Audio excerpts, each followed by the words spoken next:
Hello, welcome back to part 4 as we talk about the It Girl of Hollywood. Now, this has been very fun for me. We are actually getting to the part today where we talk about the part that brings her into the true crime world. Um, and it's not what you think. It's not nothing bad. I will tell you that. If you know she didn't do anything wrong, put that part out there. Just going to keep that clear. But if you're new here, hit that like button, turn that bell for notifications. Also, please subscribe. Um, Today, why don't we get started, shall we? Because this is going to be fun, and I have a fun podcast to record after this one. So, should I get started? Um, so let's talk about Miss Clara Bow's death. She spent her last years in Culver City under constant care of a nurse. Estella Smith, living off an estate worth about 500,000 at the time of her death. Imagine how much that would be today. Just think about that. Now, in 1965, at the age of 60, she would die of a heart attack, with an autopsy attributed to art- arteriosclerosis. I'm pretty sure I just butchered that up, and I am apologizing in advance because I suck at names and words. But anyway, she was interred at the Freedom Mausoleum Sanctuary at the Heritage of Forest Lawn Memorial Park Cemetery in Glendale, California. Her pallbearers were Harry Richmond, Richard Arian, Jake Oakey, Max Rosenblum, Jack Dempsey. Oh, I wonder if there's any relation to Patrick Dempsey. Anyway, and Buddy Rogers. Now, Clara Bow left a legacy behind her. And a film historian by the name of Leonard Martin said in 1999, you think of Greta Garbo, Lillian Gish, all those names, great actresses.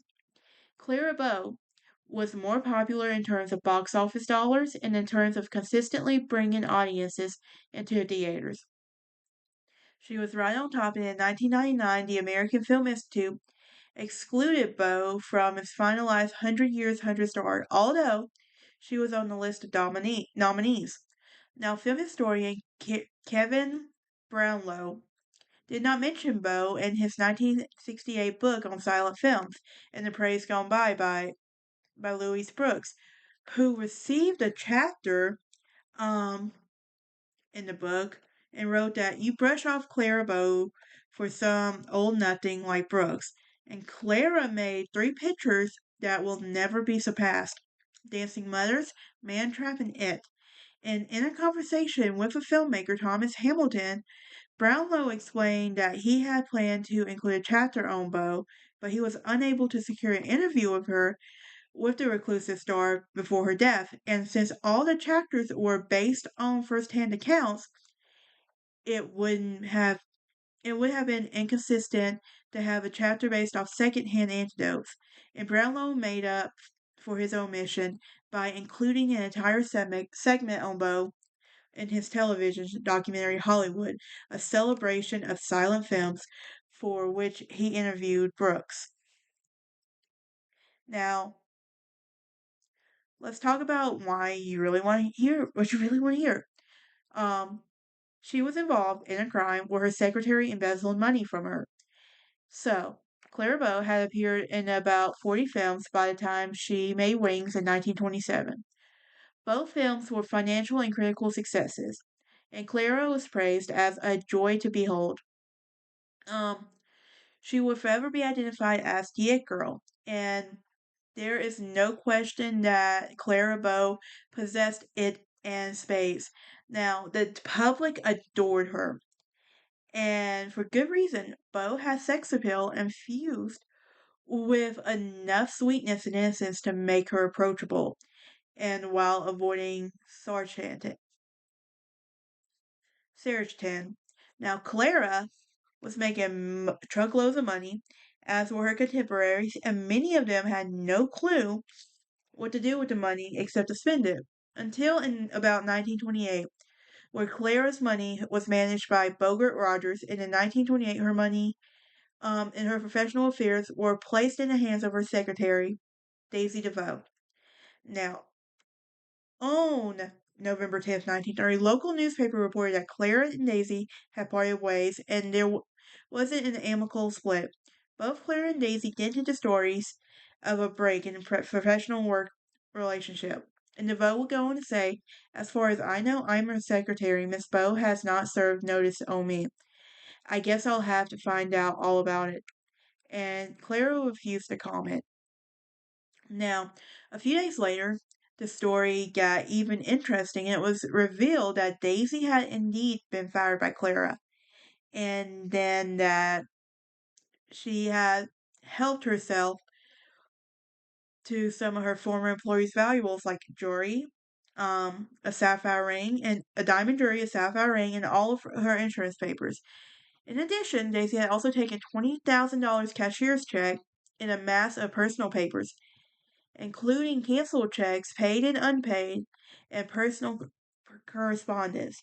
Now, despite the fact that DeVoe had taken thousands of dollars worth of Clara's belongings, the cheeky amnesius was gearing up to file suit against her former employee for several $1,000s that she alleged was owed back to her for expenses.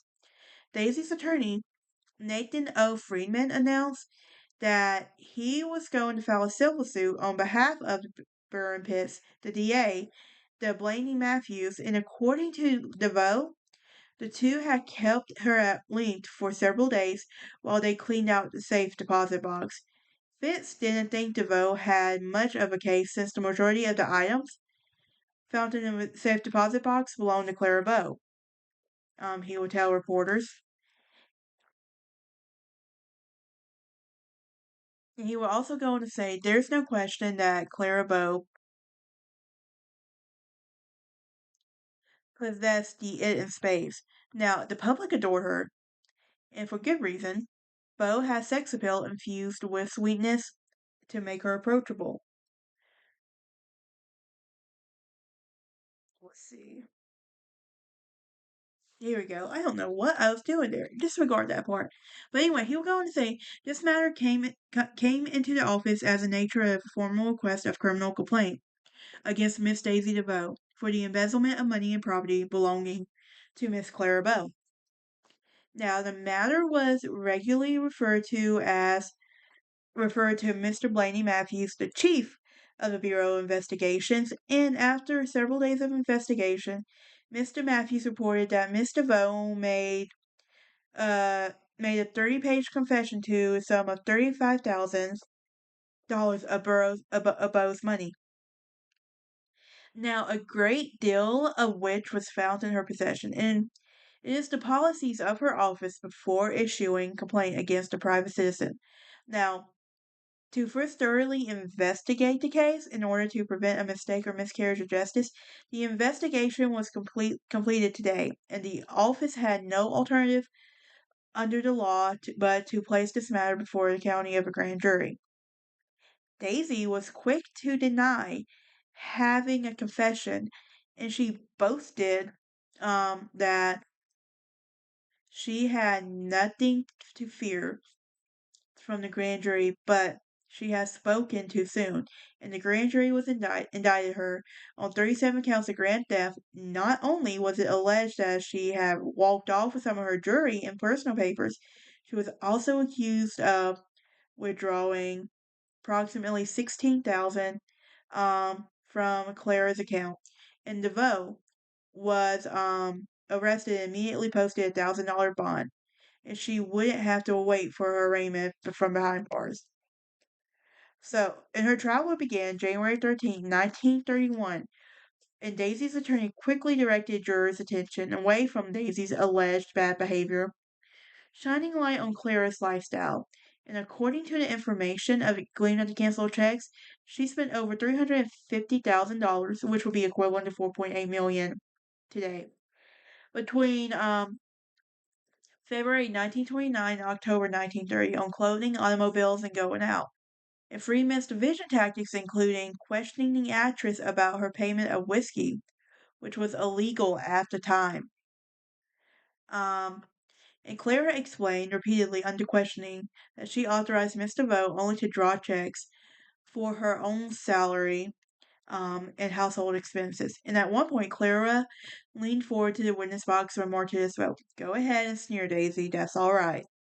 So, before Daisy had taken many of Clara's personal papers, including love letters, telegrams, the items were put in evidence.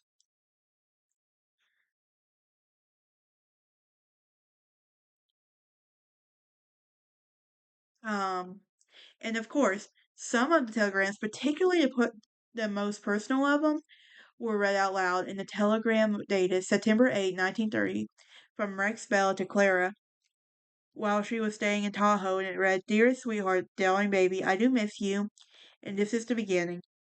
And this is only the beginning. Rex." Now, local newspapers printed as much as they could for Clara's personal correspondence, which had been excruciating to the actress, and the papers also printed excerpts from Daisy's confession to the DA, and this spoke volumes about her character or the lack of.